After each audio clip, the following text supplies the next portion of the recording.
Я надуй дядо кавала, след теб да викна, запея песни юнашки, хайдушки, песни за вехти войводи, за Чавдар страшен хайдукин, за Чавдар вехта войвода, синът на Петка страшника. Да чуят моми и момци по сбурове и по седенки, юнаци по планините и мъже в хладни механи, какви е деца раждала, ражда и сега българка майка юнашка. Какви е момци хранила, храни и днеска нашата земя хубава. Ах, че мен, дядо, додея любовни песни да слушам. А сам за тегло да пея, за тегло дядо Сюрмашко, и за своите си кахъри черни ядове. Тъжно ми, дядо, жално ми, ала засвири, не бой се, аз нося сърце юнашко, глас имам меден загорски, тако ме никой не чуе, песента ще се пронесе по гори и по долища, горите ще я поемат, долища ще я повторят и тъгата ми ще мине, тъгата, дядо, от сърце. Пък който иска, та тегли, тежко му нима ще кажа, юнакът тегло не търпи, ала съм думал и думам. Блазе му, който умее за чест и воля да мъсти, добро му добро да прави, лошия с ножа по глава. Пък ще си викна песента. Кой не знае Чавдар войвода? Кой не е слушал за него? Чорбаджи или зедник, или турските сердари? Овчар ли по планината, или пък клети сюрмаси? Водил бе Чавдар дружина тъкмо до 20 години и страшен беше хайдутин за чорбаджии и турци, ала за клети сюрмаси крило бе Чавдар войвода. Зато и му пее песента на Странджа Баир гората, на Ирин Пирин тревата, меден им кавал приглаша от Цариграда до Сръбско и с ясен ми глас жатварка от Бяло море до Дунав по румелийски полета. Един бе Чавдар войвода, един на баща и майка, един на вярна дружина. Мъничък майка остави, глупав от татка отдели. Без сестра Чавдар, без братец, ни иде някой роднина. Един сал вуйка и зедник и 9 дружина. Хлапак 12 годишен, овчар го даде майка му, по чужди врата да ходи, на чужд хляб да се научи. Но стоя Чавдар, що стоя? Стоял ми от ден до пладня. И какво да ми спечели? Голям армаган на майка.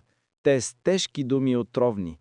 Що ме си майко продава на чуждо село Аргатин, овци и кози да паса, да ми се смеят хората и да ми думат в очите, да имам баща войвода на толкова смина дружина, 3 кази да е наплашил, да владее стара планина, а аз при вуйча да седя, при то сюрмашки изедник.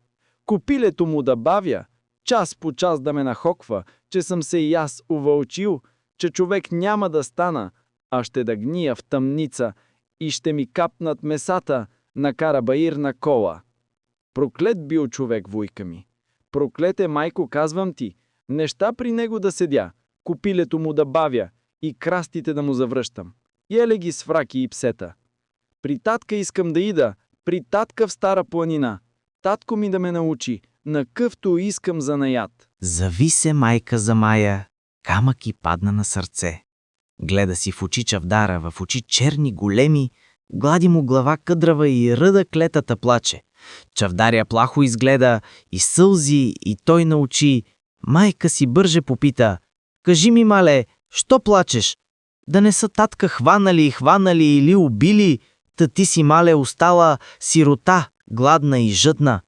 Прегърна майка Чавдара, в очи го черни целуна, въздъхната му продума: за тебе плача, Чавдаре, за тебе, дете хубаво, писано още шарено, ти ми си, синко, едничък, още мъничък, а лоши думи хортуваш. Как ще те майка прежали да идеш, синко, с татка си, хайдутин като ще станеш. Татко ти снощи доходял, за тебе, синко, да пита: много ме е съдил и хокъл, що съм те, синко, пратила при вуйча ти, а не при него, да види и той, че има хубаво дете юначе. Далеч ли да го проводи, на книга да се изучи, или хайдутин направи по планината да ходи? 300 изаръци заръчал в неделя да те проводя на хайдушкото сборище. Ще идеш, синко Чавдаре, едничко чедо на майка. Ще идеш утре при него. Ала те клетва заклинам, ако ти е мила майка ти, да плачеш, синко, да искаш с дружина да те не води, а да те далеч проводи, на книга да се изучиш, майци си писма да пишеш, кога на горбет отидеш. Рипна ми Чавдар от радост, че при татка си ще иде страшни хайдути да види на хайдуското сборище, а майка ядна жалостна, дете си мило прегърна и пак зарида, заплака.